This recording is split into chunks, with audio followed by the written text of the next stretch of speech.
Fish in a Tree, chapters 22 to 24. Chapter 22. No way to treat a queen. Later, I try to call Albert, but a recording says the number is no longer in service, and I worry that he had to move away or something. When I see him at school on Monday, I am so relieved. I run up to him. Albert, is it true that if you touch a butterfly's wings, you keep it from flying ever again, basically kill it? A rather curious question for such a cold day, and temperatures such as these. Albert, just tell me, yes or no? No, it is a myth that if you render a butterfly unable to fly by touching its wings. The powdery residue on their wings is actually scales. They shed these scales on a regular basis, so merely touching them is okay. You only injure the butterfly if its wings are torn. I remember how the lady said its wings weren't torn. I hug Albert until I realize what I'm doing. His surprised expression is so hilarious, like Einstein himself just told him that Earth is not round, but instead shaped like a spoon. Nice shirt, Albert. Is it new? Shay laughs at her own comment. Before he can answer, she draws her fingers down her own sleeve. I got a new sweater. It's purple, which is the color of royalty, she says, looking directly at me. That's why it's my favorite. I wonder what she wants from us, and I hate that I never know what to say back to her. I come up with a great comebacks to her the next morning, hunched over a bowl of cereal.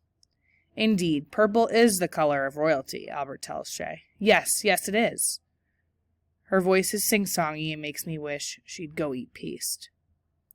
You two are just so uncouth, she turns to me. I bet Allie doesn't even know what the word uncouth even means, do you? I know what uncouth means, Albert says. I know something else, too. Only an uncouth person would wear a snail snot. She looks at us like we're wearing it. You say purple is the color of royals, he says. They only wore purple because it was the most difficult and expensive color to make. In medieval times, they needed to collect 3,000 Murex brandaris snails to have enough slime to make one cloak. So, good for you. I'd prefer beige, she turns to me. What about you, Allie? Slime or beige? Oh, I'd have to go for beige. I try not to smile as much as I want to, and I try to keep my voice from sounding as happy as it is, because the look on Shay's face when she looks down at her new sweater, like she is actually covered in snail slime, is pretty unforgettable. Chapter 23. Words that breathe. Monday is vocabulary day. When Mr. Daniels goes over the new words for the week. As far as reading lessons go, this isn't so bad. All I have to do is listen as he tells us the word's meaning. I can usually remember it because I make mind movies about each one that helps me remember. I've always had one important rule in the classroom, which is to try to lie low. If I'm called upon, I'll say, I don't know, even if I do. I discovered that giving a teacher an answer makes them expect more from me, and then everyone gets disappointed. If they never get an answer from me, they stop asking. But today, during vocabulary, Mr. Daniels brings up two words, alone and lonely. He asks for volunteers to explain the difference between the two. It's like my arm doesn't belong to me when it goes up. Mr. Daniels stops mid-sentence and looks at me. Yes, Allie? What have I done? I try to figure out what I should say. Maybe ask to get a drink. But the thing is that something deep inside me really does want to answer, because I'm an expert on those two words. I know what they mean and how they feel, especially after that butterfly party. Mr. Daniels' eyes are wide and they are waiting for me. Allie, he says, it's okay now, take your time. And it's like he can see right into my gut. Knows how sad I am, like he's handing me a flashlight in a dark room. I lock eyes with Mr. Daniels and I forget anyone else is even there. I say, well, alone is a way to be. It's being by yourself with no one else around. It can be good or bad, and it can be a choice. When my mom and brother are working, I'm alone, but I don't mind it. I swallow hard, shift in my seat. But being lonely is never a choice. It's not about who is with you or not. You can feel lonely when you're alone, but the worst kind of lonely is when you're in a room full of people, but you're still alone, or feel like you are anyway. I look at Mr. Daniels. He has his hands stuffed in his pockets and his face looks sad. I try to remember what I just said, but speaking in class has made me so nervous that my mind is doing its Etch-a-Sketch thing again. Unable to play back my words. What did I say? Why does he look like that?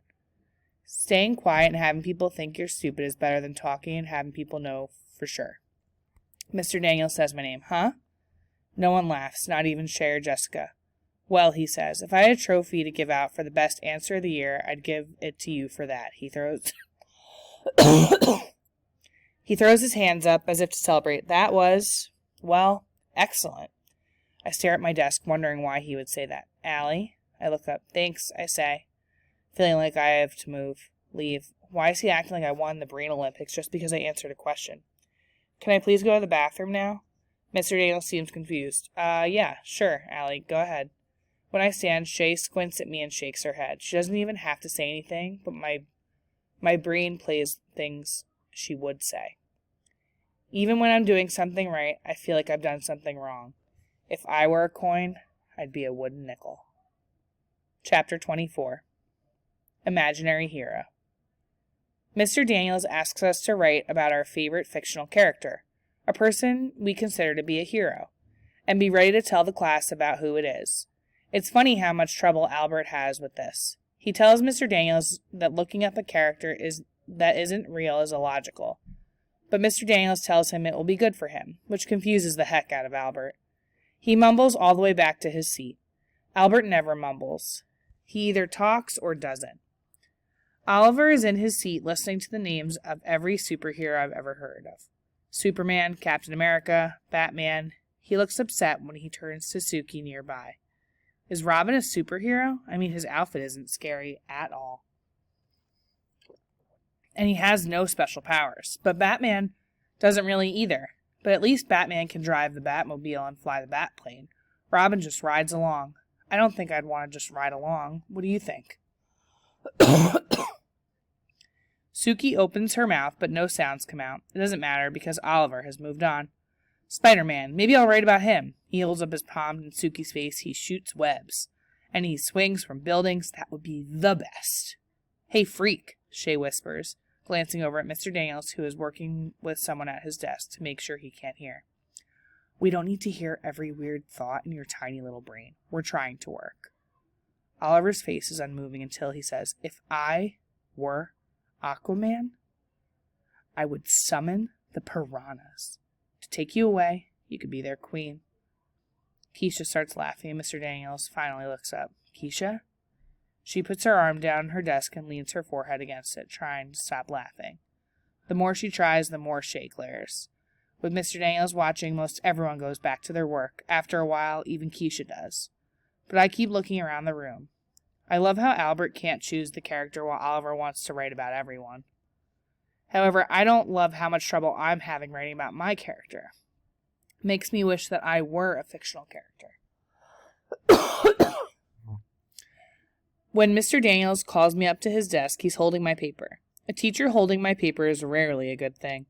But Mr. Daniels doesn't cover my papers with red ink like other teachers. They used to look like they were bleeding. Mr. Daniels has written in green. He apologizes for not being able to read my writing. He says that my character sounds really interesting, but he'd like to know a bit more. Will you read this out loud for me? Uh-oh. I take it, squeezing my eyeballs into slits, trying to read my own writing. I wait for him to pressure me to try harder, to do something I can't do. He slides the paper out of my hand. Well, he says, why don't you just tell me instead of reading? First of all, tell me your person's name. I feel such a relief that I'm afraid to blink. I hate this pressure, but this time I have been saved. I keep my voice down so no one can hear. It's Roy G. Biv. Oh, wait, he says, like the colors of the spectrum? I nod. He stares.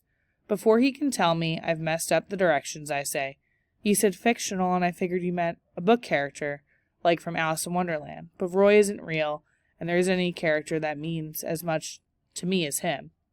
I love the colors, and I use them in my art, and art is about the only thing. I stop before I confess to feeling like a failure at everything else. That's clever, Allie, he tells me. I actually like that you chose someone who isn't a book character exactly. You think out of the box. I see a mind movie of me standing outside a huge glass box. Everyone else is inside it together. Do you know what it means to think out of the box? He asks. I shake my head. It means that you're a creative thinker. You think differently than other people. Great, just once I want to be told like I'm everyone else. It's a good thing to be an out-of-the-box thinker. People like that are world changers. Wait, his face doesn't look like that's a bad thing. Is that like setting the world on fire? I ask, smiling a bit. Exactly that. Then he stares at me long enough for me to wonder what he's thinking before sending me back to my seat. The next day, when it's time to tell the class who my character is, I begin by asking everyone what their favorite color is. It's fun. I think this part of being a teacher would be cool. I'd rather eat crayons than do the rest of it, though.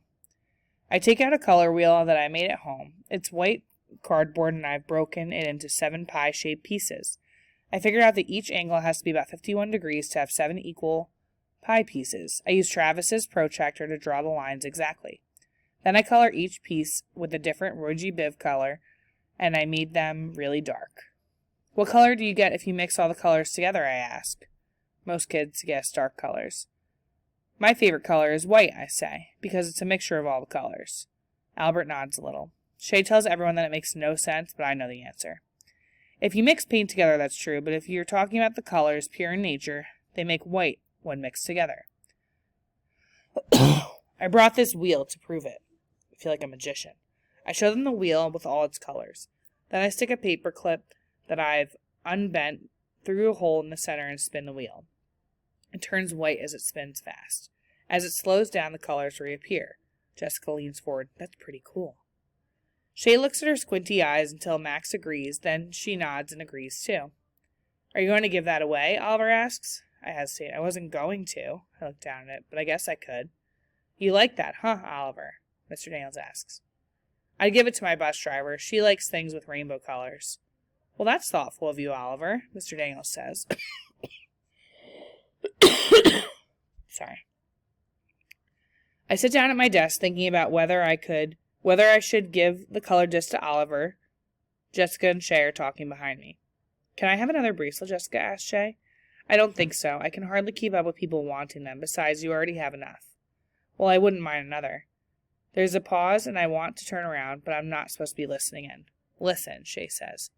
You have 7 already, and I have other orders to fill first. And besides, you still owe me $3 for the last one. I'm not giving you another until you pay me for what's already on your wrist. Wait, I whip around. I can't help it. You charge your friends for those friendship bracelets? Eavesdrop much? Yeah, so what? You want one? Jessica leans forward. Wait, you're going to give her one? No, idiot, I'm not going to give her one. She's going to pay me. But you know what? Allie should pay more. A lot more. She turns to me. $10. I laugh. No thanks. I'd rather wear handcuffs. I can't believe Shay charges her friends for something that's supposed to stand for loyalty and friendship. And I can't believe they paid. You are such a dope, Allie Nickerson, Shay says. I look over at Keisha and Albert and realize that I have been. I've been lucky all along, but didn't see it.